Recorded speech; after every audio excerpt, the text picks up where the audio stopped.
What's up, people? I'm Shaggy, the Opinionated Hippie. Happy holidays, 2025. Went back to school today after Thanksgiving break. Everybody's in the Christmas mood. The kids are in the Christmas mood, the Hanukkah mood, the holiday mood. So I thought, let's use that as an excuse to listen to some Christmas albums and share my opinions on them. Not a big fan of Christmas music. When I do deep dives into artists, I always skip their Christmas album. Not because I don't think it fits, but because I don't want to listen to it. But I'm listening to stuff.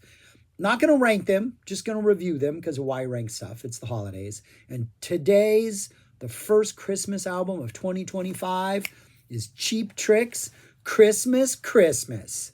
This came out in 2017. I think it's like their 19th official studio album. Listen to this for the first time. I have to admit, I low-key kind of enjoyed it. It is a Cheap Trick Christmas album. There's really only two songs on here that they don't sound like Cheap Trick. A lot of the music is rock music, like 50s style rock music, some early like 70s rock. It's very Cheap Trick musically. Couple times they dip into a more traditional musical template. Xander will kill it vocally when they do, but there's a lot of guitar energy on here that's excellent. But for the most part, the covers they choose are well chosen. The flow of the album works really well. It's for the most part, I would argue, a successful Christmas album. Opens up, I'm going to talk about the songs, not play music from them, review it, and then maybe half-heartedly recommend that you check this out for a Christmas album. But here's what's on this Cheap Trick Christmas album. Opens up with a song called Merry Christmas, Darlings, which is I think it's an original number. Cheap Trick wrote it. It's fun. It's awesome Cheap Trick rock and roll energy, almost a little nice power rock type Cheap Trick energy, just what you would expect from like a Cheap Trick song. So even if the lyrics were about something not Christmassy, it could still pass as a Cheap Trick song. Make it about, your mom rolling on the couch or something. It'll still work. Yeah, and then at the end, we get some like ambient noise action, and we get a reprise. So it's a really strong, fun opener. And it's an original song, which I like that. I like that they're already putting their own spin on this. Second song is I Wish It Could Be Christmas Every Day, the cover of the Wizard song from way back in the 70s. I think Cheap Trick had also covered a Wizard song on one of their last albums. Awesome. It's just a really great pop, early 70s pop music song. Big 70s power pop vibe. Works really well.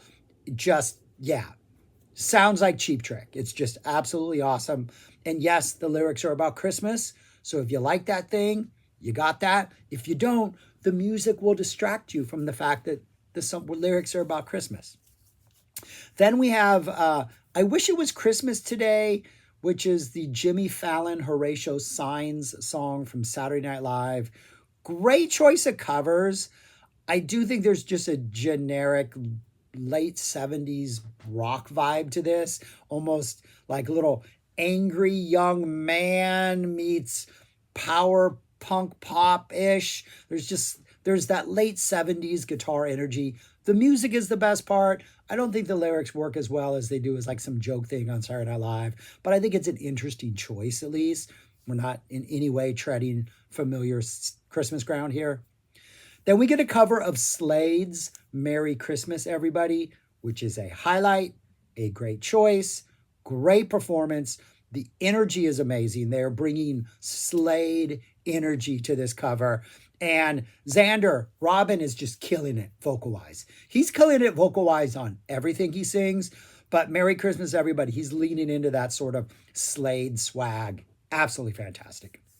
Then we get Please Come Home for Christmas, a more traditional kind of bluesy number. Kind of the vibe of this song, it's like a blues number. Has a Oh Darling, that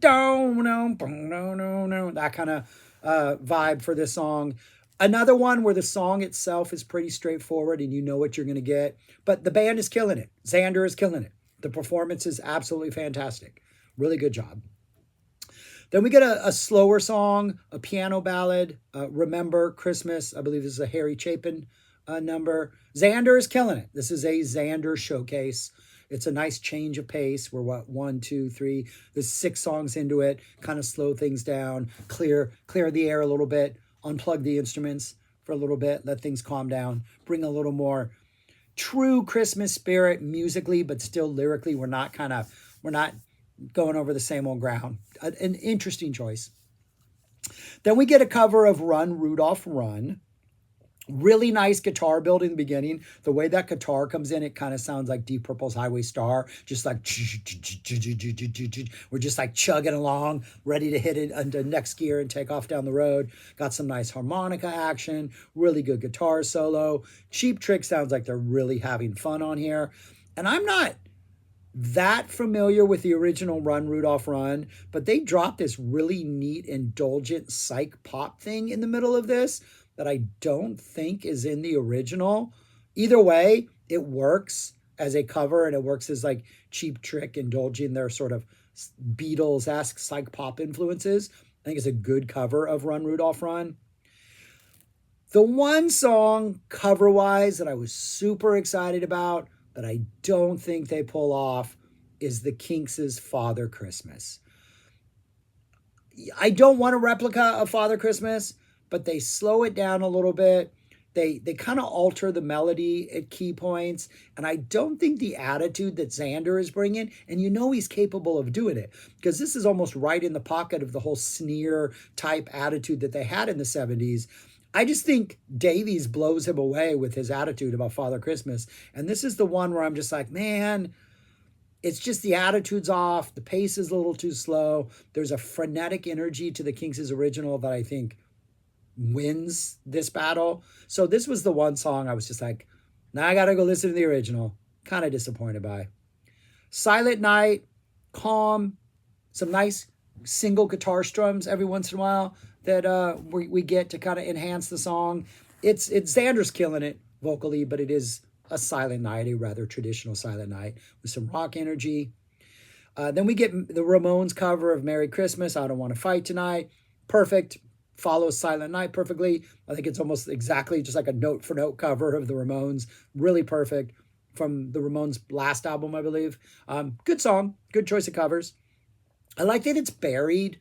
So it was an easy one you could lead off with to bring in a little like swag, a little street cred. I like that it's kind of buried near the second half when we're getting a Silent Night. We're losing a little bit of steam, but then this comes in and it's like a nice injection into the arm to get you like up, get you motivated again.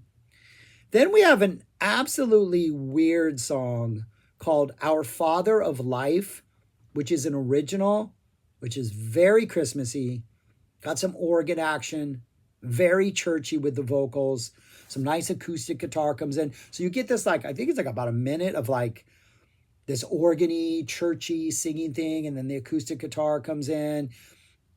It just doesn't vibe with the rest of the album. I almost think it needs to go first as like, get this out of the way, and the rest of the thing is this 3-minute power pop, power punk, just kind of this guitars and energy type thing. This just, it doesn't fit on the album. It doesn't. And then the next song, which is the title track, Christmas, Christmas, is the same lyrics, almost for the most part, as Our Father of Life, but it's the straightened rocker version. So maybe there wasn't a sequence of this album where Our Father of Life was first, sets a completely different tone for what the rest of the album is, which I don't necessarily approve of, but at least there's some sort of logic to it. And then you close the album with Christmas, Christmas, and you're like, oh, these lyrics sound familiar, but I like this music better, is something I would say if that happened. But that's it. I think there's 12 songs on here. I enjoyed most of them. I thought Father Christmas was a disappointment as a cover. The second half of the album, the Silent Night, okay, Xander's killing it vocally, but it's a little, safe. Father Christmas is disappointing. The Ramones cover is like the one injection in that second half that's really good. Our Father of Life just confuses me. But I really like the first half of this album. I think it's a fun listen. It's a safe listen. I don't think there's any bad words. I think the Ramones' is I Don't Want to Fight Tonight is the closest thing we get to maybe adult content on this album. I don't think I'm wrong on that. I guess no matter what your thoughts on Father Christmas are. But it's a good album. I enjoyed this. So if you're looking for a good, fun, 70s rock album with a couple dips into traditional Christmas music. I recommend Cheap Tricks, Christmas. That's all I got. I reviewed a bunch last year. I think I did a Jethro Tull. I think I did Rob Halford's one and then a Twisted Sister. I'll try to re-listen to those in the next couple of days and maybe start ranking these just for fun, or maybe not for fun. Maybe I'll take Christmas off and not rank Christmas albums. Anyways, those are my thoughts.